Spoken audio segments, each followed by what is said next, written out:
নমস্কার বন্ধুরা, সকলকে আমার চ্যানেলে স্বাগত। আমরা মোটামুটি সকলেই জেনে গেছি গত 16ই মে মহামান্য সুপ্রিম কোর্টের তরফ থেকে রাজ্য সরকারকে যে নির্দেশ দেওয়া হয়েছিল, রাজ্যের পঞ্চম বেতন কমিশন অনুযায়ী সমস্ত পেনশনার এবং সমস্ত সরকারি কর্মচারীদেরকে 25% ডিএনএস অ্যালাউন্সের এরিয়া 6 সপ্তাহের মধ্যে প্রদান করতে হবে। মহামান্য সুপ্রিম কোর্টের তরফ থেকে দেওয়া এই নির্দেশে যে সময়সীমা দেওয়া হয়েছিল, অর্থাৎ 6 সপ্তাহের একদম শেষ লগ্নে গত 27শে জুন রাজ্যের তরফ থেকে সুপ্রিম কোর্টে একটি মডিফিকেশন আবেদন করা হয়েছে। রাজ্যের তরফ থেকে করা এই মডিফিকেশন অ্যাপ্লিকেশনে আরও 6 মাসের অতিরিক্ত সময় চেয়ে নেওয়া হয়েছে।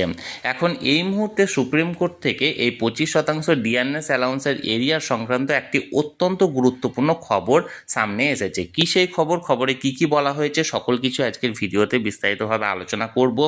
ভিডিওটি 25% ডিএনএস অ্যালাউন্সের এরিয়া সংক্রান্ত অত্যন্ত গুরুত্বপূর্ণ, তাই প্রথম থেকে শেষ পর্যন্ত অবশ্যই ধৈর্য সহকারে দেখবেন এবং ভালো লেগে থাকলে অবশ্যই একটি লাইক করবেন এবং সকলের সঙ্গে শেয়ার করবেন। আর সেই সাথে এই চ্যানেলে যদি প্রথমবার হয়ে থাকেন, এই রকমের ইনফরমেটিভ ভিডিও আরও দেখার জন্য যারা এখনও পর্যন্ত এই চ্যানেলটিকে সাবস্ক্রাইব করেননি, তারা অবশ্যই চ্যানেলটিকে সাবস্ক্রাইব করে নিতে ভুলবেন না। তাহলে চলুন আমরা বিস্তারিত জেনে নিই। দেখুন, আমরা সরাসরি এই মুহূর্তে সুপ্রিম কোর্টের ওয়েবসাইটে দাঁড়িয়ে আছি। এখানে দেখুন ডায়েরি নাম্বার দেওয়া হয়েছে 35252/2025, confederation of state government employees West Bengal versus Manish Pant, IAS chief secretary and another. এখানে দেখুন কেস ডিটেলসে কী দেওয়া হয়েছে। ডায়েরি নাম্বারে বলা হয়েছে 35252/2025, ফাইলড অন, কবে ফাইল করা হয়েছে, গতকালকে অর্থাৎ 2রা জুলাই 2025 বিকেল 4:30টার সময়। যার সেকশন হচ্ছে 16, অর্থাৎ গতকালকে এই ডায়েরিটা ফাইল করা হয়েছে confederation of state government employees West Bengal, অর্থাৎ মানে যে কর্মী সংগঠনগুলি আছে তাদের তরফ থেকে, এবং বিকেল 4:30টার সময়।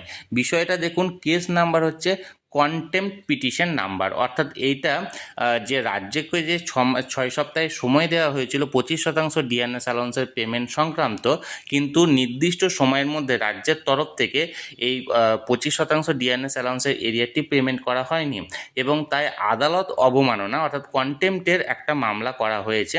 এবং এই মামলার যে নাম্বারটি, ডায়েরি নাম্বারটি, সেটা এখানে দেওয়া আছে। দেখুন 35252/2025।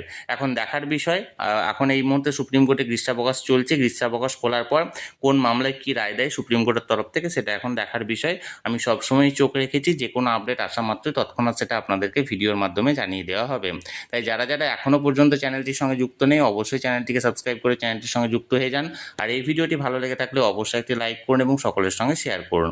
আর সেই সাথে অবশ্যই চ্যানেলটিকে সাবস্ক্রাইব করে রাখুন। ধন্যবাদ, দেখা হচ্ছে পরের ভিডিওতে।